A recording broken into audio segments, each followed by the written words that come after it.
जैसा कि आप सभी को पता है कि हिंदी पखवाड़ा चल रहा है और विद्यालय में एक स्वरचित या कैसी भी कोई रचना देनी थी, तो कल कुछ कम समय में मेरे पास जितना समय था, कार्य की व्यस्तता भी बहुत है आप लोगों को पता, तो उसमें मैंने कुछ लिखा है और आशा है कि आपको पसंद आएगी।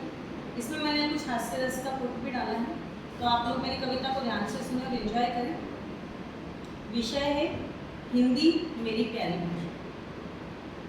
हिंदी मेरी प्यारी भाषा, इस विषय पर चल रही थी तर्क वितर्क प्रतियोगिता। कुछ विद्वान जो कि विपक्ष में थे और हिंदी से कुछ रुष्ट से थे, अपना पक्ष रखते हुए वे कुछ यूँ बोले, दबी दबी सी लगती हिंदी, नहीं प्रभावित करती हिंदी, शर्म सी आती है इससे पढ़ते लिखते हुए, इम्प्रेशन डाउन सा हो जाता है जब कोई टोक देता है, क्या आप भी इतनी हिंदी पढ़ते हो और लिखते हो? क्या समाचार पत्र अब भी हिंदी में ही पढ़ते हो? ये वो कह रहा है कि दूसरी लैंग्वेजेस को ज़्यादा इम्पोर्टेंस देते हैं। तब एक सज्जन जो कब से पक्ष में बोलने के लिए अपनी बारी आने की प्रतीक्षा कर रहे थे और बड़ी मुश्किल से अपने विचारों को वश में कर रहे थे, तब अवसर पाते ही आतुर हुए वे अपना पक्ष रखने को। आगे क्या बोले हो, ध्यान से सुने, हिंदी की विजय गाथा सुनते थे।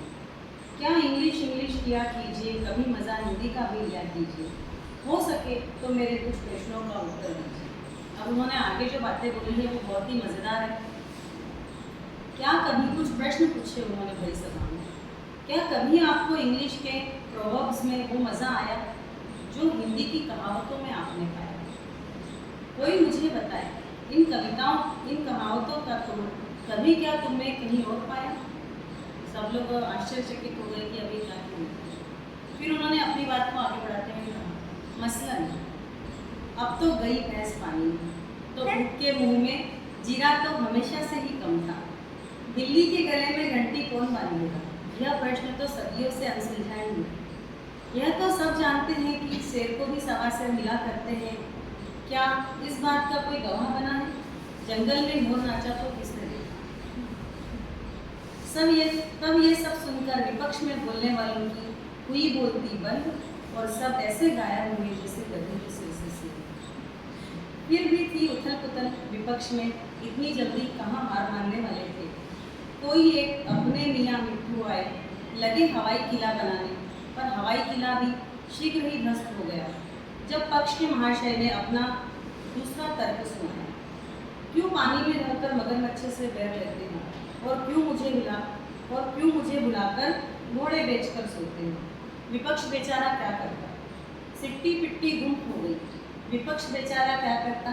सिट्टी पिट्टी गुम हो गई और मन महसूस कर सोचा कि अभी भैंस के आगे बीन बजते बजते रह गई। करबद्ध होकर वह निवेदन करते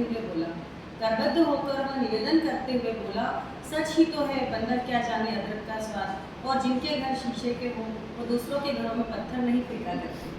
फिर उसने मन में सोचा, आखिर बकरे की अम्मा कब तक खैर मनाएगी और अंततः राष्ट्रभाषा का गौरव तो हिंदी ही पाएगी।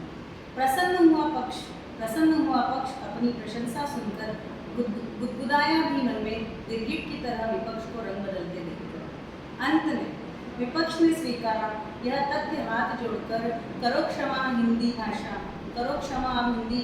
अब हम सबको समझ में आए, तुम नहीं हो किसी से कम, लौट के बुद्धू घर को। जय हिंदी, जय भारत। धन्यवाद।